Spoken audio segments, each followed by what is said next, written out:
Hello, everyone.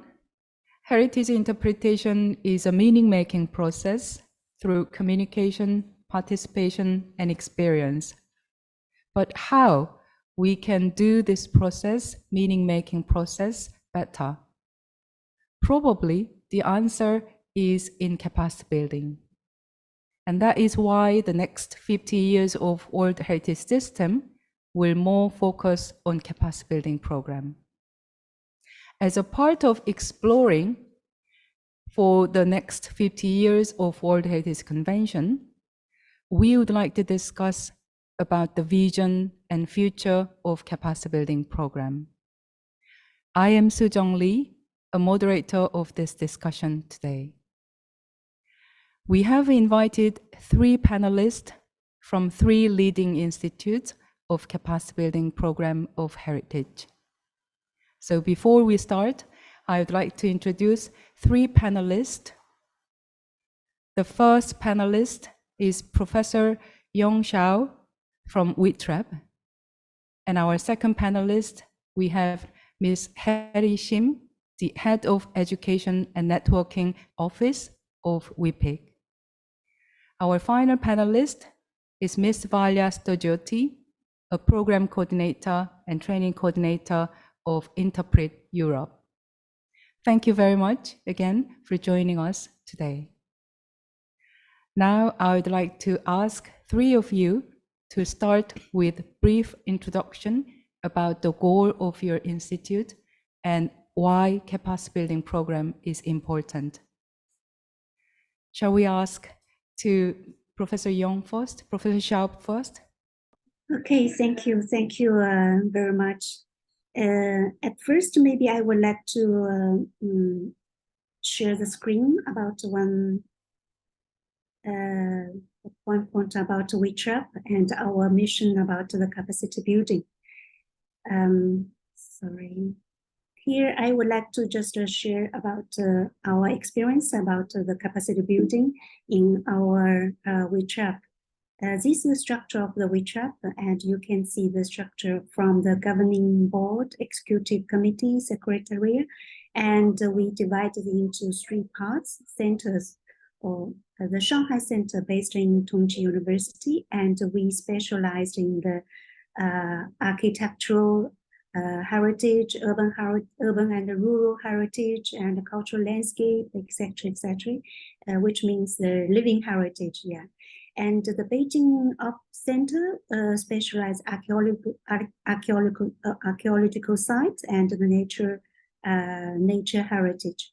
And the Suzhou is specialized in the traditional technologies, etc. And but the program priorities of our Whitr-ap, we can find these 5 parts through the training, research and practice, cooperation and exchange, editing and publishing, and the dissemination and promotion. And we focused on the Asia. The first focused on 6 priorities.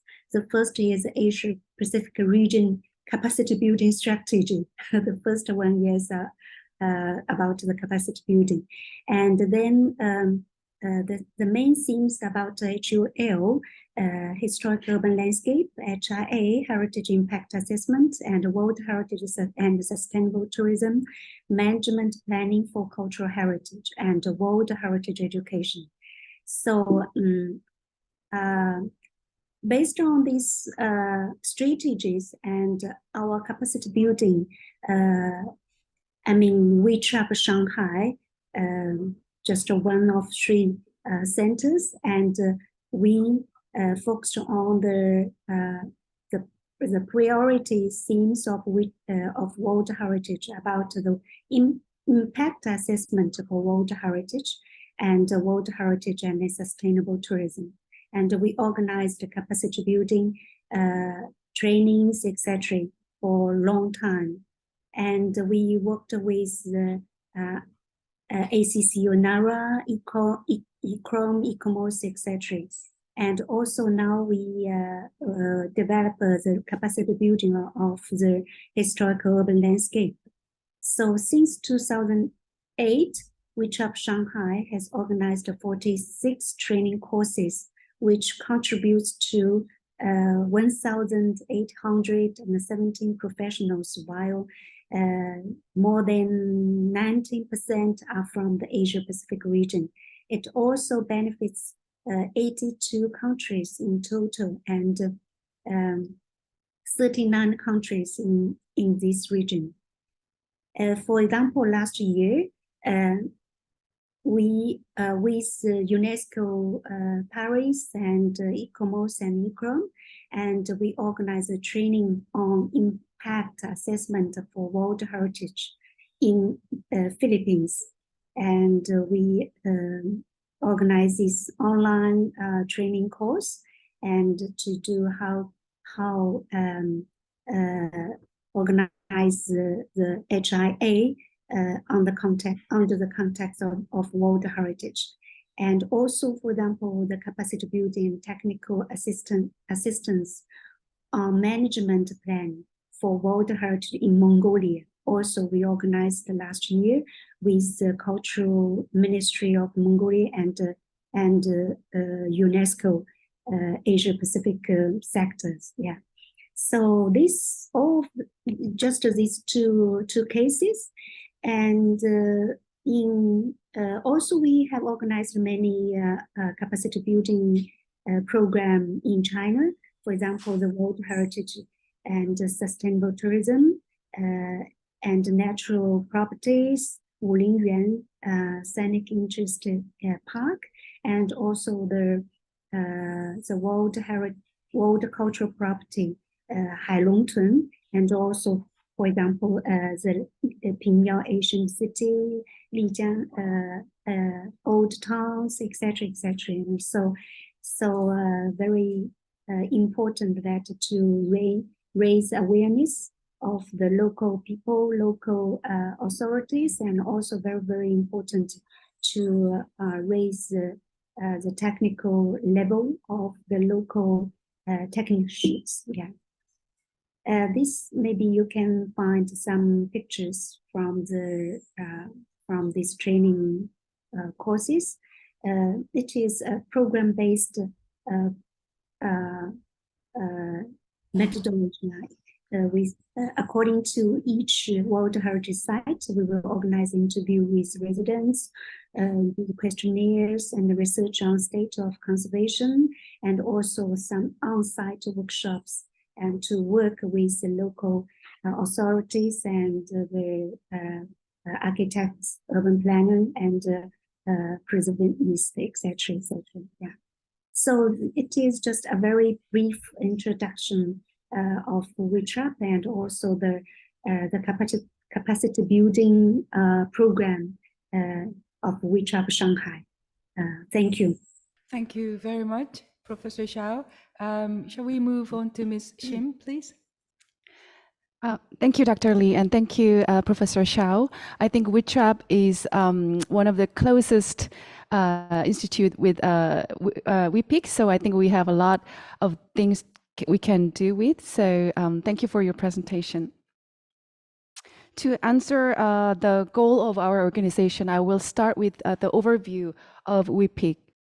Okay, so unlike Interpret Europe and Whitr-ap, WHIPIC has just established, so it's established in 2022, and our objective and functions are to contribute to accelerating sustainable development through the conservation and promotion of World Heritage sites, achieved by 3 specific main goals. So first is conducting research on the principles and guidance of World Heritage interpretation and presentation. Second is developing and implementing capacity building programs in World Heritage interpretation and presentation. And finally, establishing an information system and building technical capacity as a foundation for World Heritage interpretation and presentation.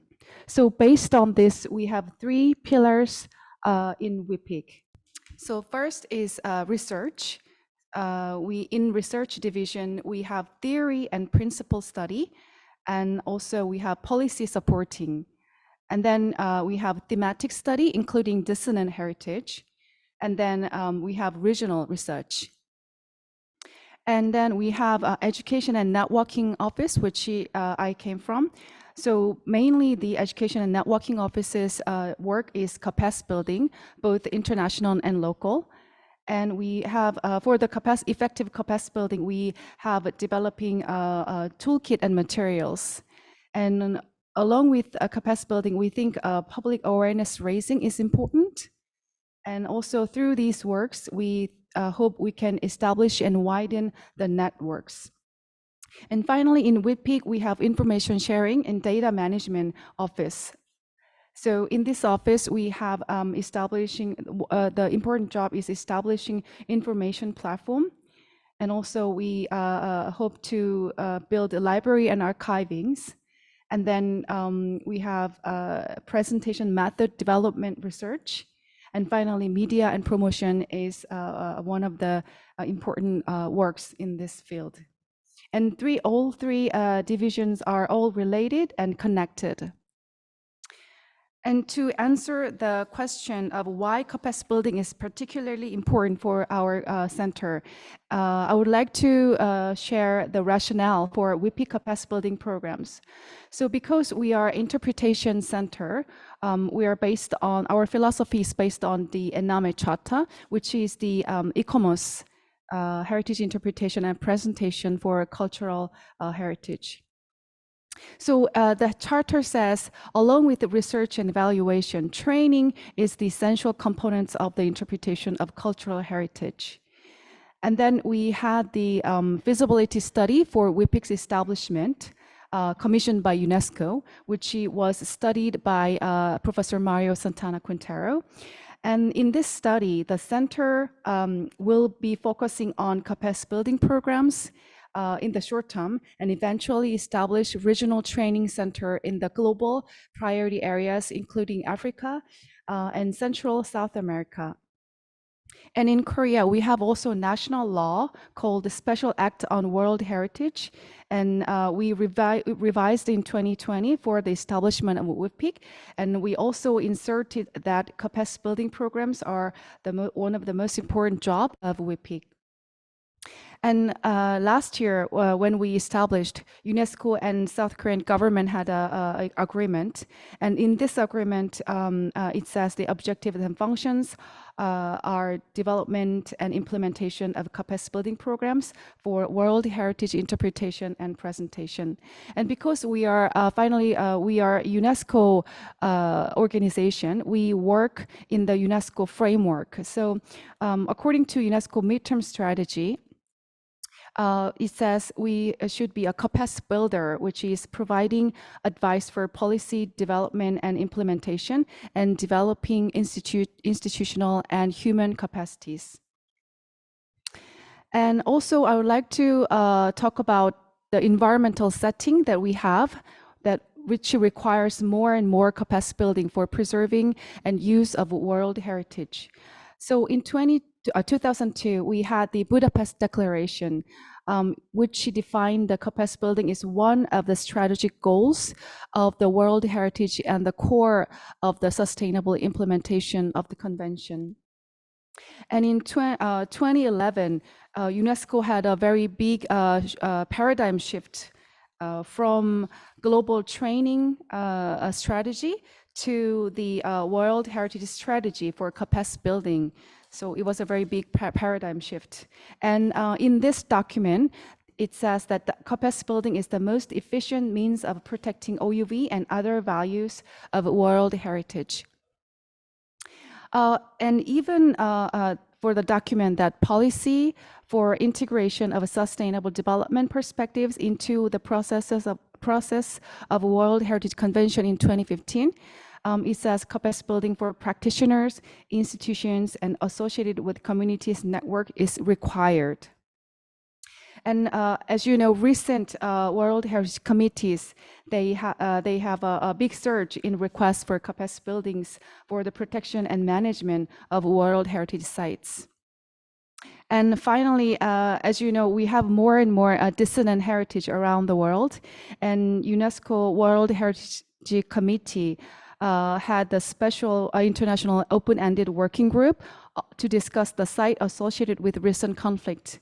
And in this working group made the guiding principle to resolve this issue. And in this document, according to this document, when one member state tried to inscribe a heritage to the list, and it counters an issue, then the member state should insert a section titled Education and Information Program along with the interpretation strategy in the nomination text when it's needed.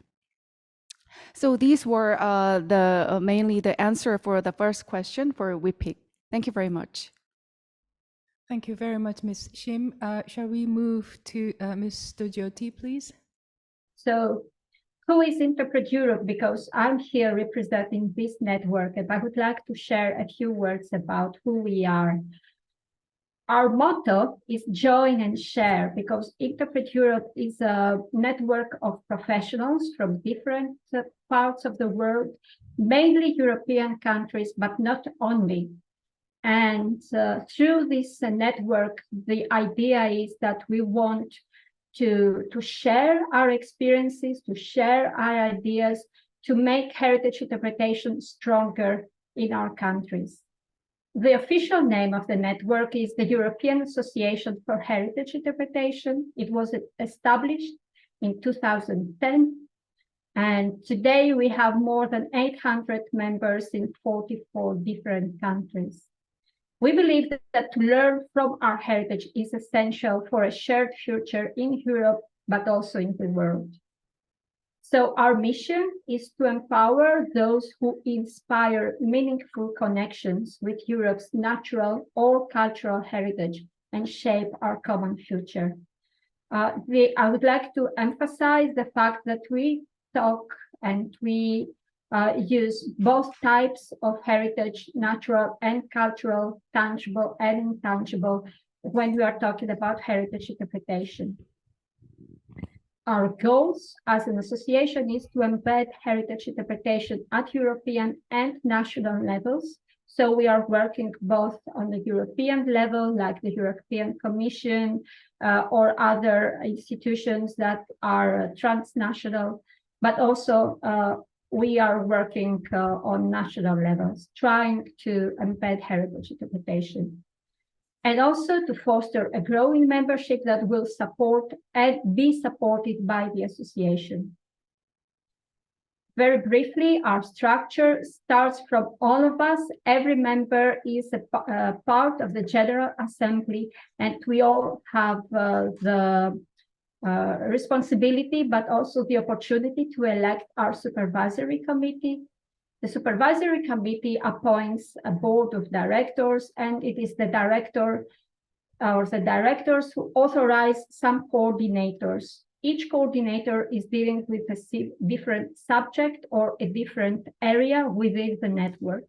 And because one person cannot do everything on their own, each coordinator is also followed by a team of people who support them. So, which are our teams? On this side, you see the managing team. So it is the news, the training, research, and events.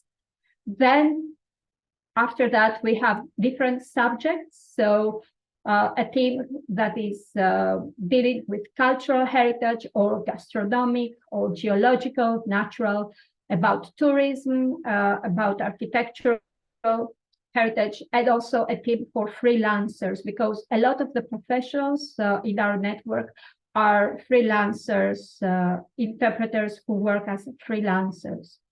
And then, because we have many different countries and many members living in these countries, we thought it would be useful if we have different teams in these countries. So these are the teams we have today in Albania, Belgium, Bosnia and Herzegovina, Croatia, Czech Republic, Hungary, Italy, Kosovo, Montenegro, North Macedonia, Norway, Poland, Slovenia, Romania, and Ukraine. What do? We communicate as much as possible. We have our newsletter, we have webinars, we have our website, social media. We do a lot of training, but I'm going to explain more about the training in afterwards. We do research. For example, this was a research made by some of our members about the trends that we see around us and how these trends in economy or in nature or in the law influence or could influence heritage interpretation. We participate in many different projects throughout Europe with different partners. We try to organize events like an annual conference or meetings of our members, regional or international. We advocate for heritage interpretation on European level, but also on national level, as I said before. And finally, we aim for excellence, and we are very proud that in 2017, we won the Altero Spinelli Prize from the European Commission for a work that we have produced. A lot of our members collaborated to prepare this paper named Engaged Citizens with Europe's Cultural Heritage, and it was a reason behind the recognition we achieved from the European Commission.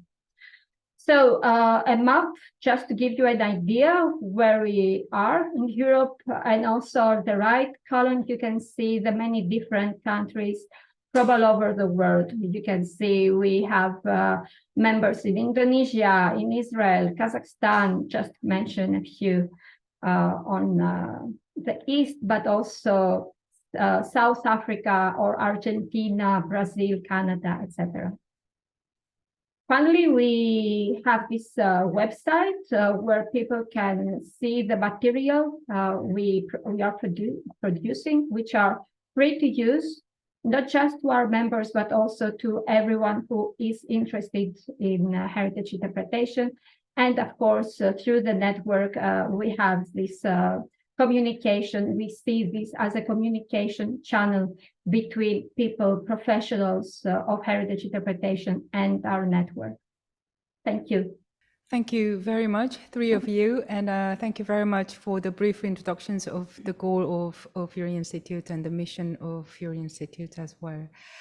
Now I'd like to move to focus more about the future of the capacity building program. So I'd like to ask you to share your current and the future capacity building programs and how those programs can contribute to the next 50 years of World Heritage Conventions. Professor SHAO, please. Thank you very much. I think, as we have mentioned, that capacity building is a very important or essential for our heritage conservation, and also the very important help to raise awareness of the great public. Yeah, so from my own experience, as I worked for a long time for the living heritage, and that means from the monument, very historical monument, very monumental heritage to the living heritage, very vernacular architectures or some more ordinary heritage, etc., etc. And so we found that the right holders and the stakeholders are more and more diverse. Yeah, so how to attract them or ask them to participate in the conservation program, and to, I think very, very important is to understand the value and the attributes of the value of the heritage site. So this is the key point. And so that the capacity building maybe at first is to help the local people, the local authorities, and the local architects, urban planners, or some the stakeholders, and to understand the values of the World Heritage Site. So now in Whitr-ap Shanghai, we are developing a very interesting and I think very important heritage education program for the kids, for the youngs, and for their parents also. Yeah, and for the tour guides and for the inhabitants, it is very important. And we will try different and very creative programs. For example, the comic, for the children and for the kids, and also we'll organize a workshop for the inhabitants, etc., etc. So I think it is very, very important to help them or to build the bridge between the professionals and between the great public. This is the one program that we are developing. And the second very important is the capacity building for the managers, the heritage managers. We have 3-level training courses, programs, and we are developing. One is the regional capacity building program. For example, the training on impact assessment for World Heritage, which held every 2 years with World Heritage advisory body, for example, ICROM, which meet the urgent needs of the state parties and the World Heritage sites. This is at the regional level. And the second level is the level of the state parties, which meets the requirements of the different, there are different requirements, and we will design the capacity building program according to their requests. For example, just I mentioned that for Philippines and for the Mongolia, they have the different requests, and we will design the program and ask the relevant experts to make this kind of program. And the third level is a World Heritage Sites, and the more aspects of objective of culture, environment, economy, and so on will be involved. And we will organize the training program on site, just with the local authorities. We will organize the capacity building for the training course, such as management planning, suitable industry for sustainable tourism, if they need tourism, but not the mass tourism, but more sustainable tourism, and perhaps community engagement. And the audience will be broad and diverse, including government administrators, tourism practitioners, and local inhabitants, etc., etc. So, I mean, for Whitr-ap, Whitr-ap's capacity building, I mean, will not do everything, maybe, but based on our priorities and program. For example, the 6 program priorities: the historical urban landscape, the heritage impact assessment, and the World Heritage and sustainable tourism management planning for cultural heritage, and the World Heritage education. So we will design the different capacity building program for according to the different requests and the different conditions. Yeah. So this capacity building now we are developing. I think we also can work with you in Interact Europe and WHIPIC. Yeah, and maybe we can discuss later. Thank you very much, Professor SHAO. Shall we ask to Ms. Shim about the second topics, please? Yes, thank you, Dr. Lee. To start with, I would like to give overview of our current programs for the capacity building.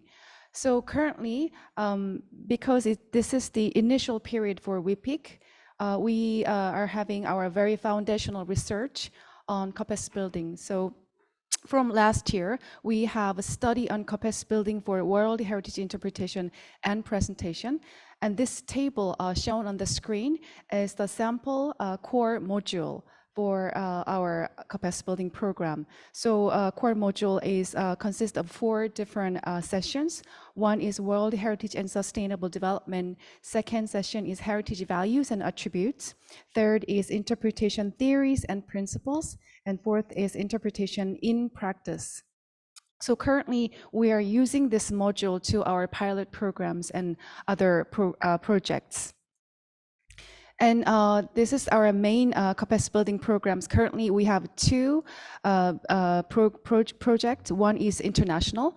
So we are having our World Heritage Interpretation and Presentation capacity building program for heritage managers in Africa, which we are doing with African World Heritage Fund.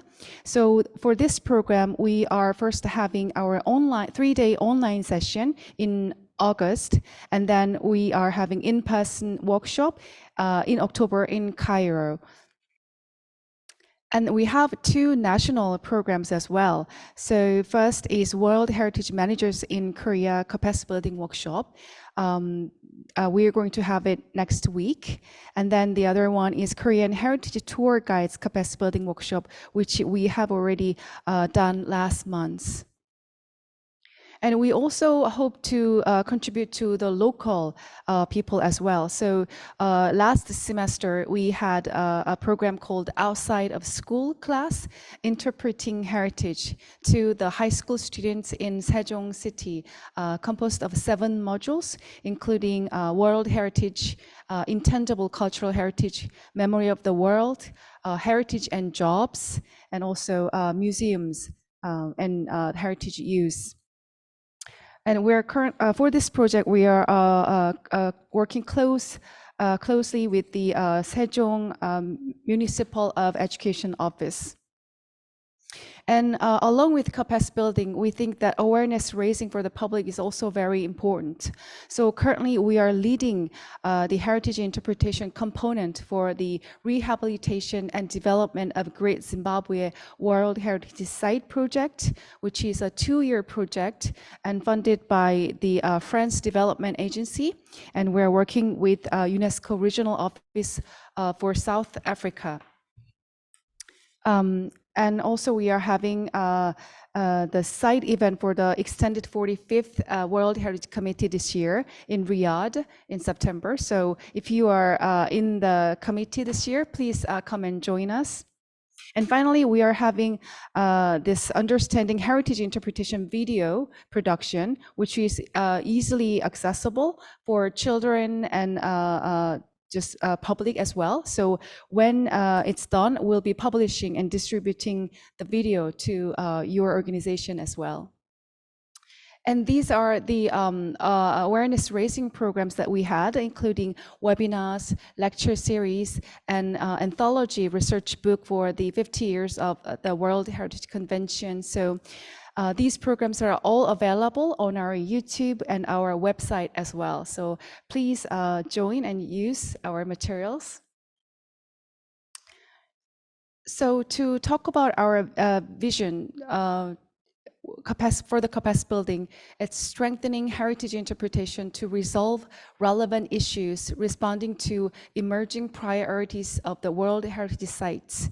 And also we want to contribute to sustainable development goals in the expansion of the concept of World Heritage. And for the awareness raising, we want to widen the audience and stakeholders participating into the heritage management process. And also we want to have a bottom-up approaches to heritage interpretation and link government, academia, and private sectors as well. So to make this discourse into the infographic is something like this. So through the capacity building program, we want to cover local, national, and international as well. And through the awareness raising, we want to work closely with the professionals, but also we want to affect the public as well. So to answer the question, how will the WHIPIC contribute to the next 50 years for the future of World Heritage Convention, World Heritage? I think we would like to define what would be the new agenda, new demand for the next 50 years. And these are the, I think, main issues for the future. So one is still the credibility of the list. And the second is the sustainability, the balance between preservation and the development. And third is a deeper community engagement. So through our programs, we hope to contribute to the future through these specific goals. So first is to strengthen credibility of World Heritage Sites. And we, along with the Whitr-ap, we also want to have HIA capacity building programs to contribute to the sustainable development and preservation. And we also want to have involve the communities and other stakeholders in the World Heritage Management processes. And through our programs, we hope to have better awareness of the World Heritage Convention in the general population as well. So yes, these were the answer for the second question. Thank you. Thank you very much, Ms. Shim, about the WHIPIC visions and futures of the capacity building programs. Shall we go to the Interpret Europe? So we would like to invite Ms. Stergioti to talk about the third question, to the second question, please. Yes, now I have permission to do so. I'd like to start explaining what our training program is. It has been established in 2015, and the idea behind that program and the philosophy of our capacity building has to do with our view on heritage interpretation, which I will try to very briefly describe here. So our theory on heritage interpretation in Interpret Europe is based on what we call the interpretive triangle. On the top of the triangle, you can see the heritage, a symbol of cultural and natural heritage. On the right side are the people, the participants, and these could be visitors, but they also probably are the local community as well, because we see them as participants and as equal participants as tourists. And on the other side are the interpreters. So how can we help people to connect to their heritage? We believe that the whole triangle has to do with interaction between the phenomena, between heritage and the participants, interaction between the interpreter and the participants. So it is what happens in the middle when we use the interpretive theme, when we help people find what heritage means to them. We also have these 4 qualities, or 4 ACEs, as we call them. The first one is that we offer, through heritage interpretation, we offer paths to deeper meaning. So it is not just about the facts, it's not just about dates or data, but it has to do with meaning of the heritage that we invite people to discover. So it's not the interpreter who reveals the meaning of the heritage, but the participants themselves who discovered what heritage means to them. Another ACE, another quality, is that through heritage interpretation, we turn phenomena into experience. Even in Tilden's definition of heritage interpretation, he talks about first-hand experience, and we also believe that this is very, very important. We provoke resonance and participation. Participation you see here as bold and blue letters, because we believe that visitors of a site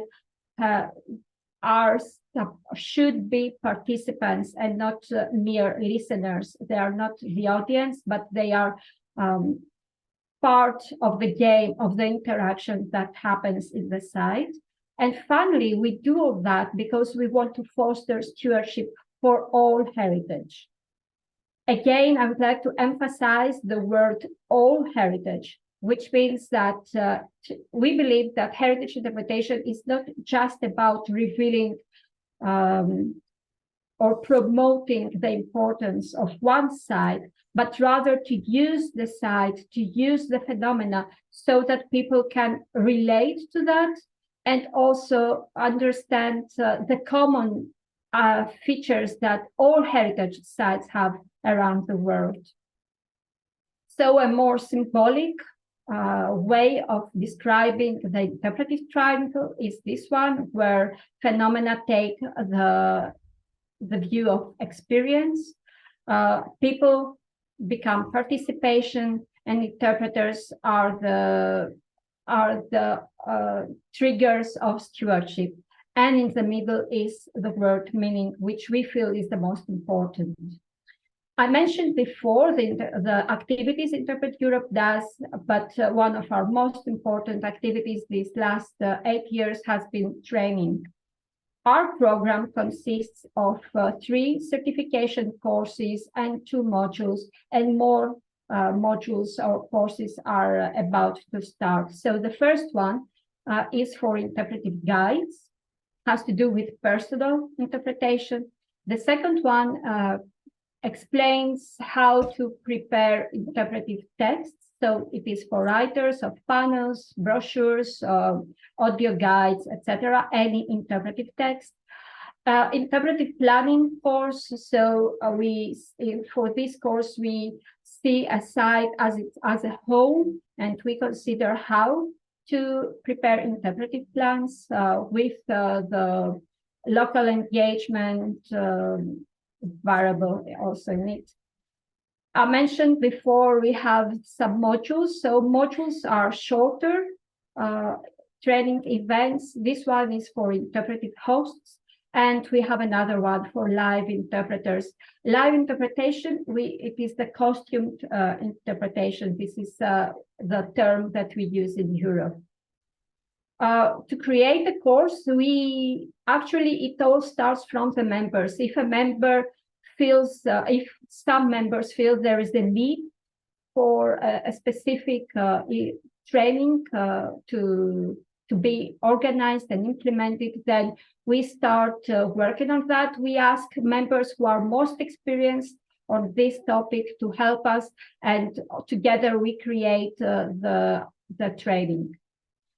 But everything is also based to our trainers. We have many trainers in different countries, and they run the courses in their native languages. So in numbers, we have, during these 8 years, we have had 38 trainers, and at the moment we have 26 of them with an active license to act as IE trainers.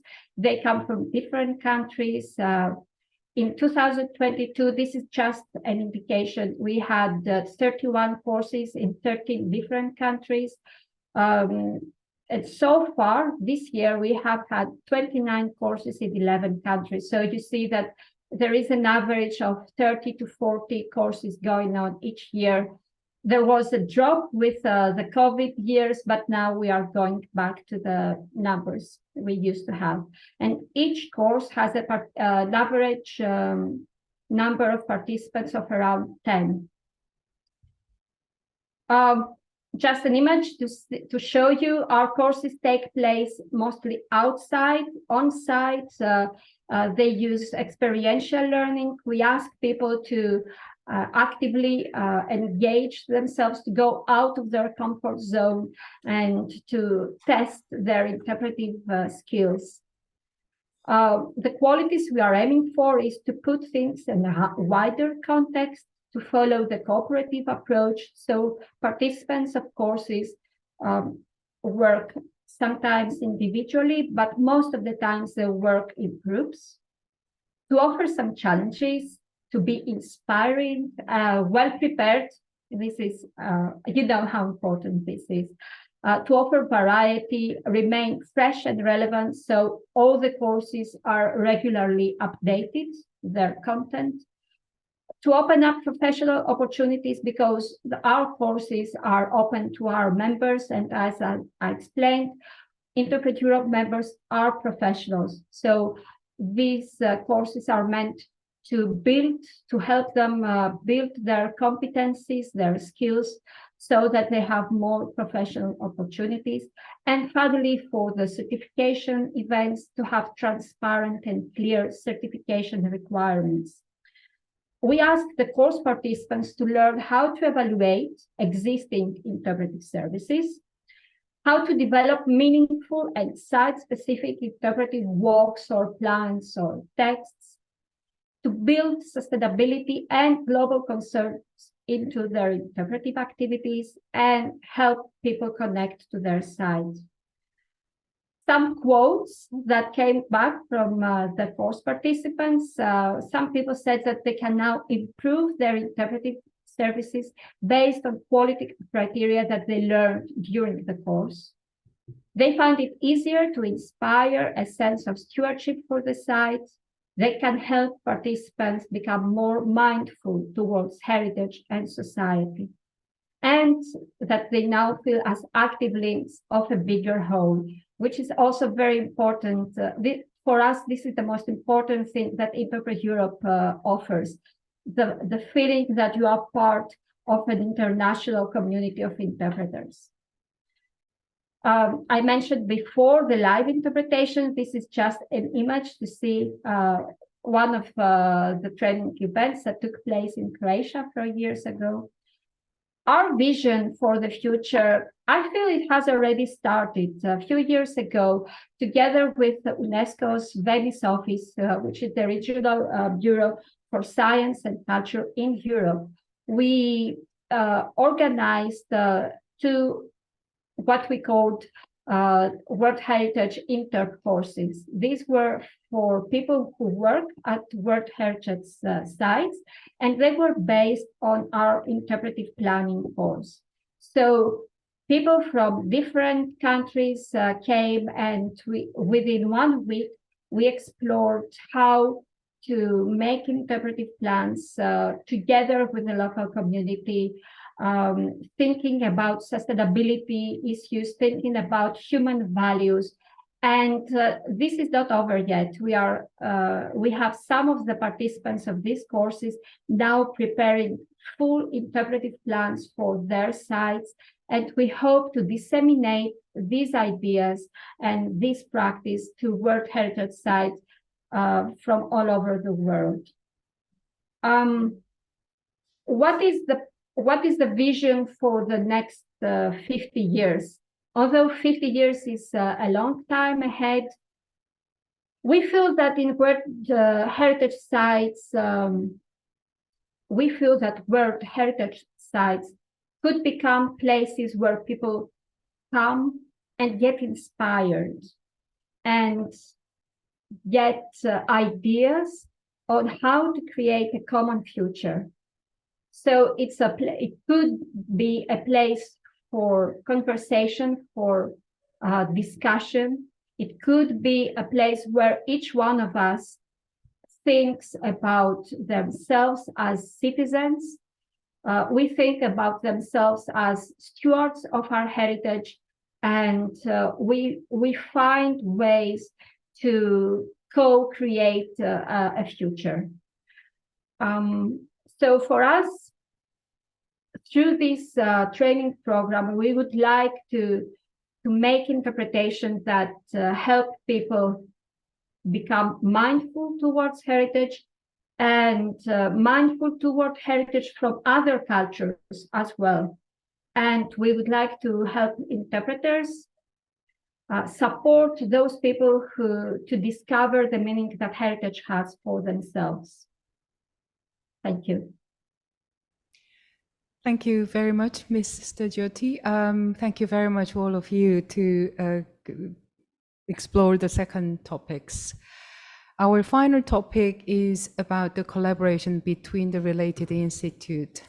So would you tell us about how we can build up the cooperation to meet the goal of World Heritage Convention through capacity building? Shall we ask first to Professor SHAO, please? Okay, thank you, Dr. Lee. Yeah, I think all of this discussion is quite interesting, and from above all, I think that maybe we have three level capacity building, or three category. One is for the administrators, for example, the ministry or the managers of the World Heritage Sites, etc. This is maybe more, about the regulations, laws, and the public policies, etc., etc. And the second category may be for the conservation professionals. For example, the architects, the historian, the urban planners, or there's some kind of who will make the management plan, or very technical issues, etc. And the third part or third category is maybe for the general population, the great public, because they have no, sometimes more majority of them, they have no knowledge about the heritage.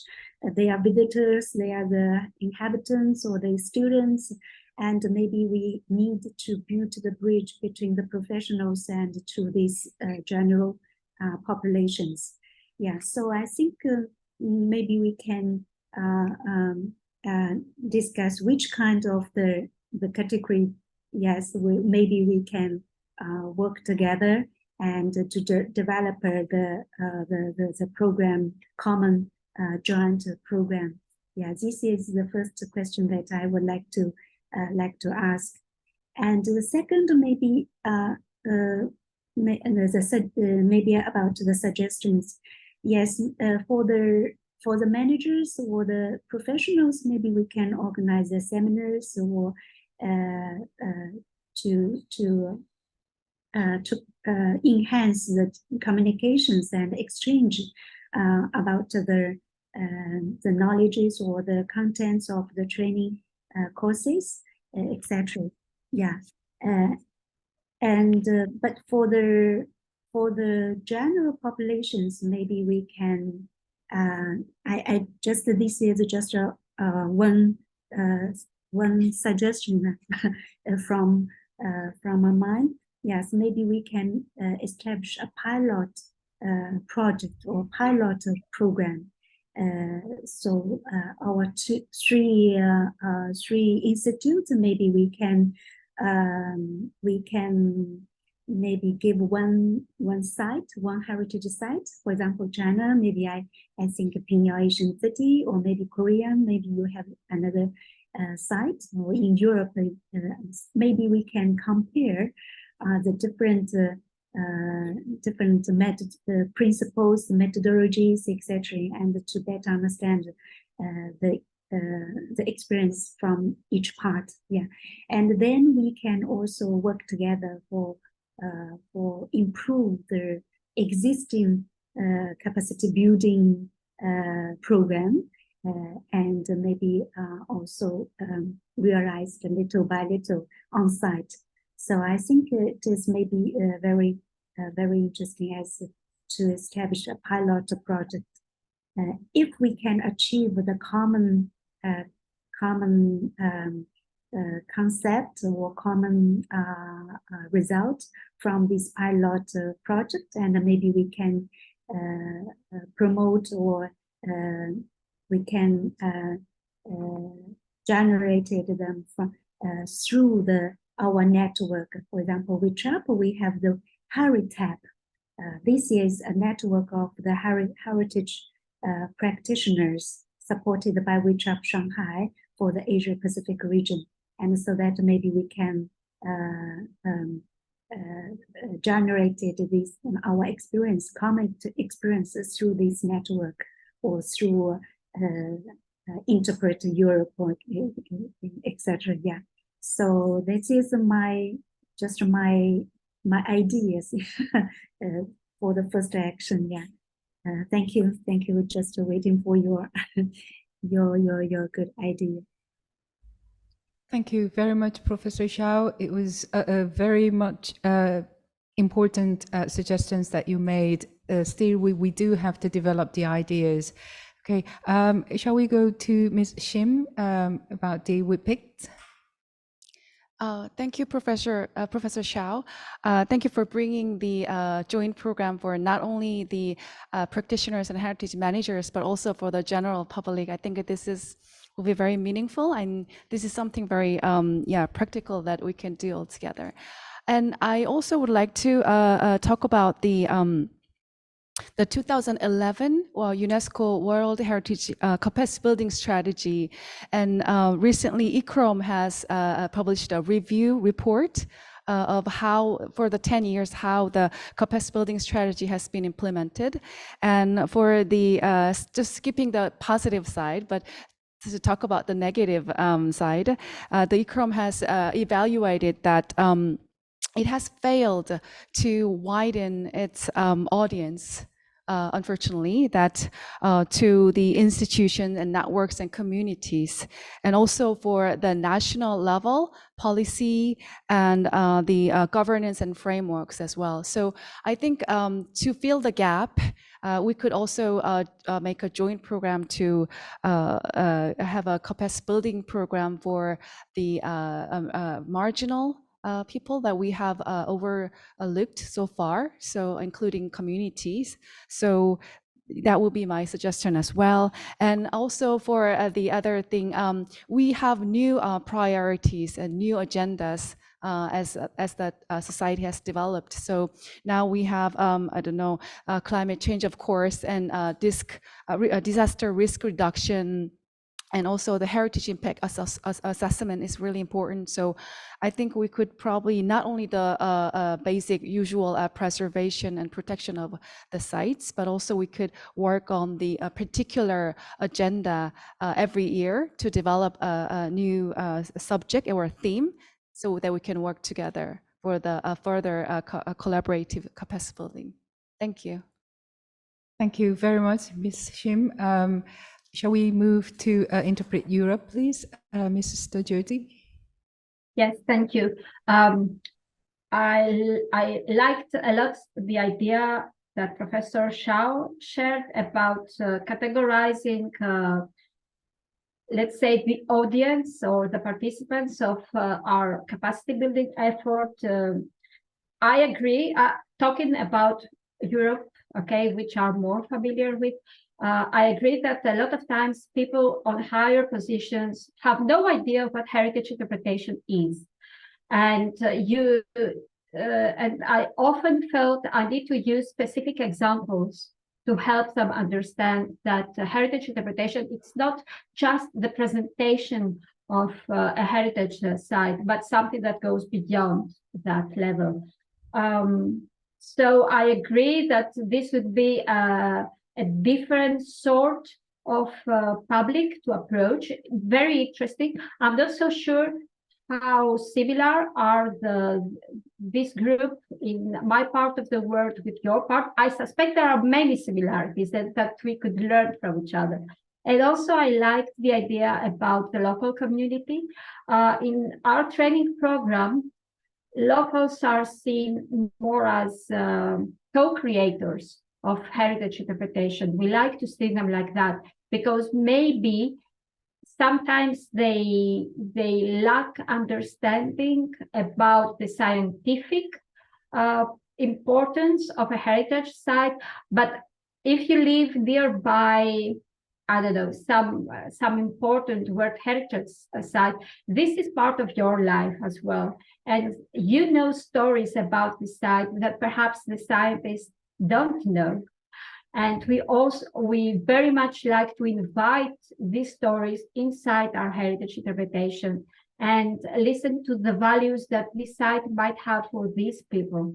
So again, there is a vast area of collaboration, I feel. And for me, it would be so interesting to explore ways on how we can approach, for example, local communities, not from a top-down point of view, you know, as the experts, but more like equals and willing to listen to their stories. Also, I liked very much what you said about sharing and somehow learn from each other. I think this would be the strength of a possible collaboration. I like the idea of having different topics, let's say, like climate change, etc., etc. It's here.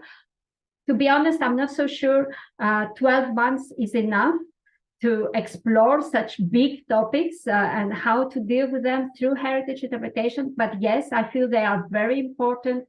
Sustainability, climate crisis, active citizenship, promotion of human values, all these are really on our agenda as well. And we would love to collaborate on how to deal with these through heritage interpretation. Practically speaking, because you come from close, you are neighboring in the same neighborhood and we are further away.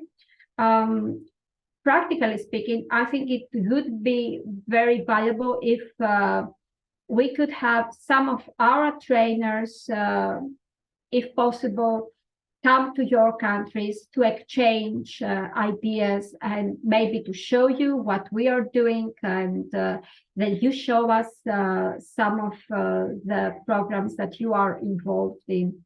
Or if this is not possible, because it is a long journey, maybe we could do this on some online way. I think it needs further exploration. I'm not sure we can come up with very specific proposals right now. But yes, I also believe that it is worth exploring, a road worth exploring. Thank you very much, Ms. Stergioti, and thank you very much, Professor SHAO and Ms. Shim. We understand heritage as a cultural process now, from the heritage professionals into all different types of communities and individuals are in this process and will be in this process. I think WHIPIC will continue to discuss and work together with Whitr-ap and Interpret Europe to set out the way how all of us can be participating in this process. Thank you very much for joining our 2023 Roundtable Dialogue, to all three panelists and all the audiences. Thank you so much. Thank you so much for inviting us. Thank you for the sharing. It's very interesting, inspiring.